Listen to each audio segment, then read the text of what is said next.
말씀의 제목은 하나님보다 앞서지 마십시오입니다.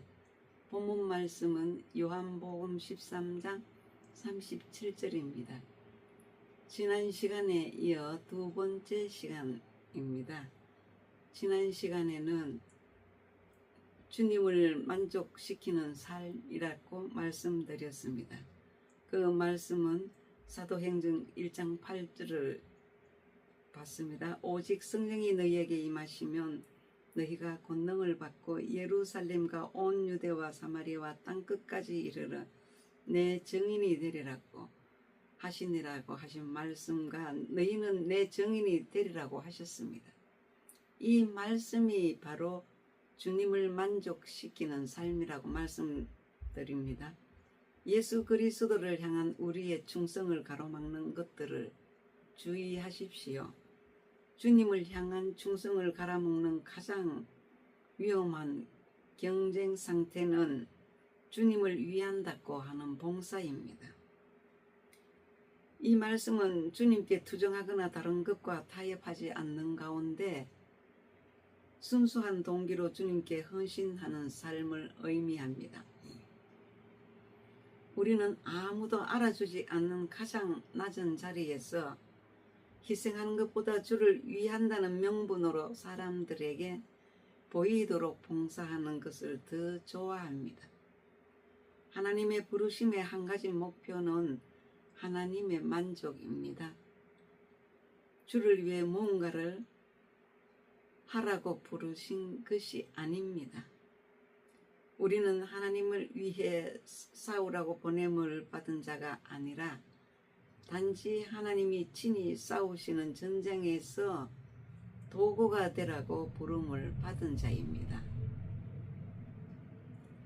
하나님께 귀히 쓰임 받으려면 그 어떤 일보다도 예수 그리스도와의 관계를 깊이 하는 일 외에는 없습니다.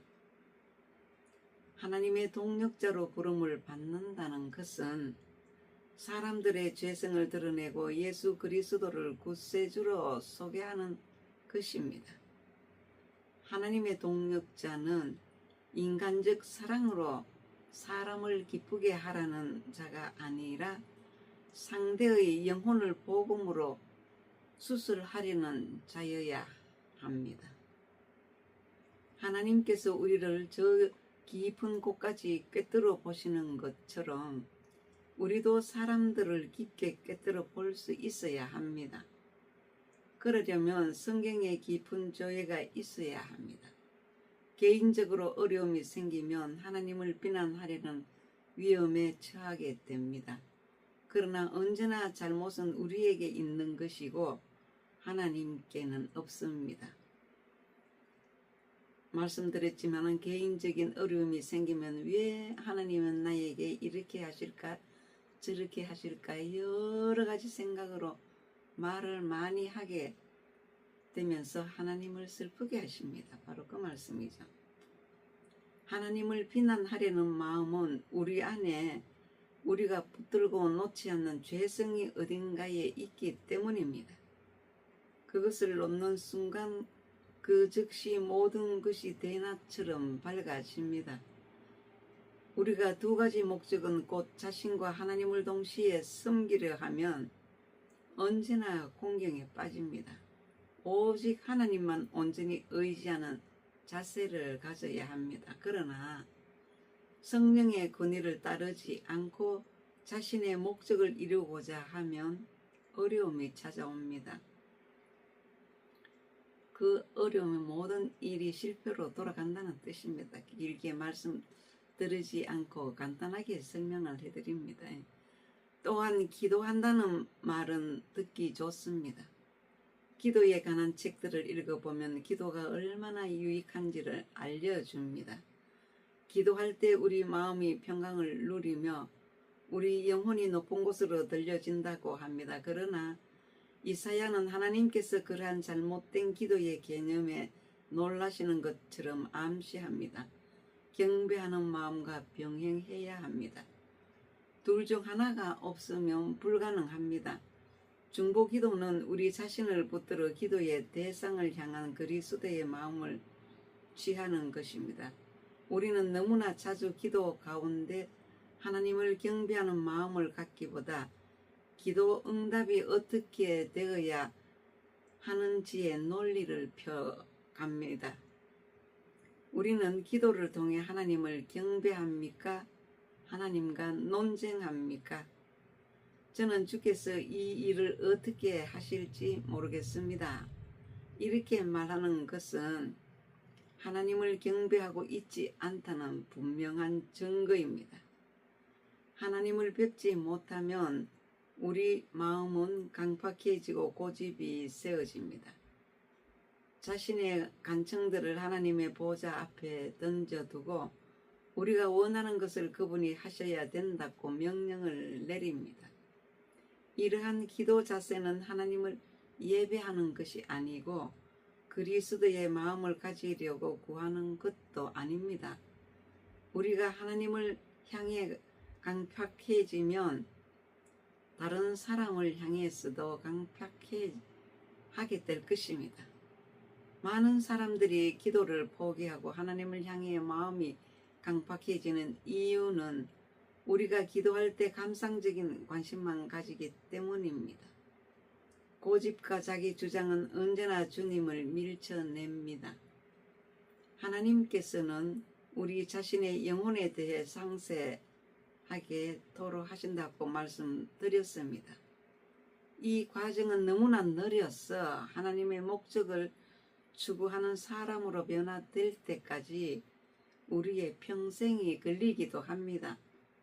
우리가 하나님께 쓰임받는 유일한 비결은 우리 성품이 못나고 연약한 부분들을 하나님께서 만지도록 하는 것입니다.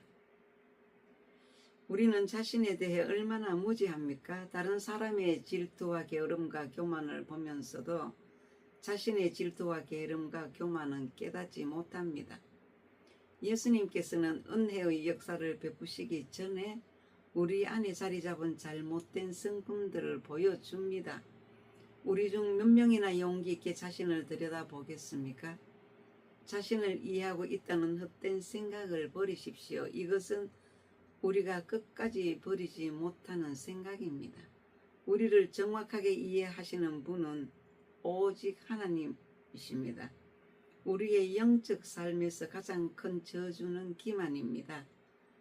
기만은 남을 그럴듯하게 속이는 것입니다. 예수님께서 찾고 계시는 것이 있습니다. 무화과 나무를 찾는 것이 아니라 열매를 찾고 계십니다. 소유와 존재를 구분해야 합니다. 우리의 소유는 주님께서 주신 것입니다. 일이나 업적은 열매가 아닙니다. 열매는 그 인생의 결과입니다.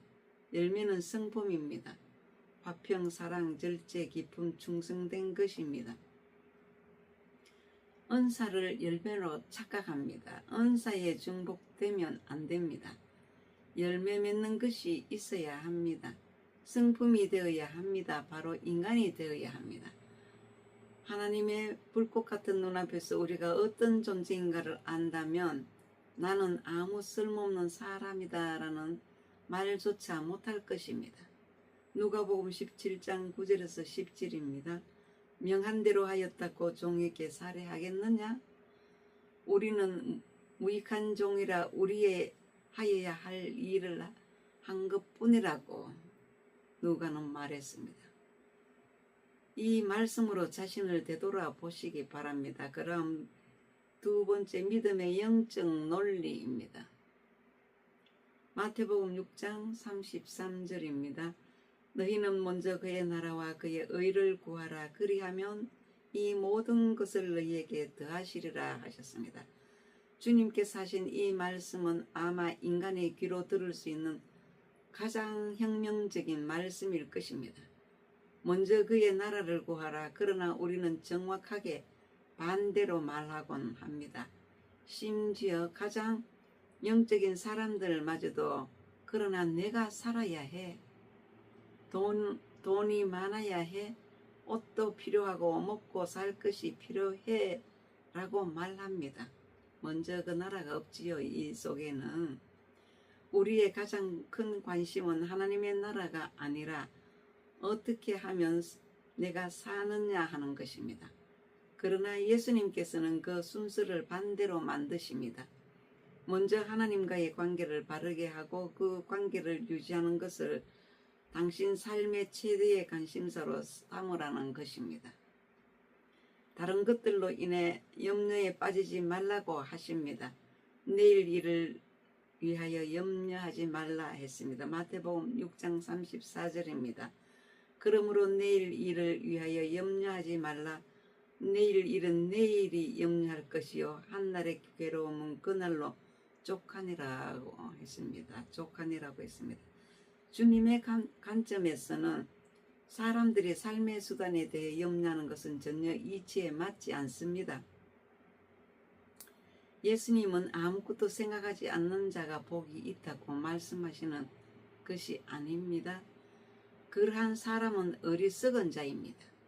예수님께서는 제자들에게 하나님과의 관계가 그들의 삶에서 가장 주된 관심사가 되어야 한다고 가르치십니다.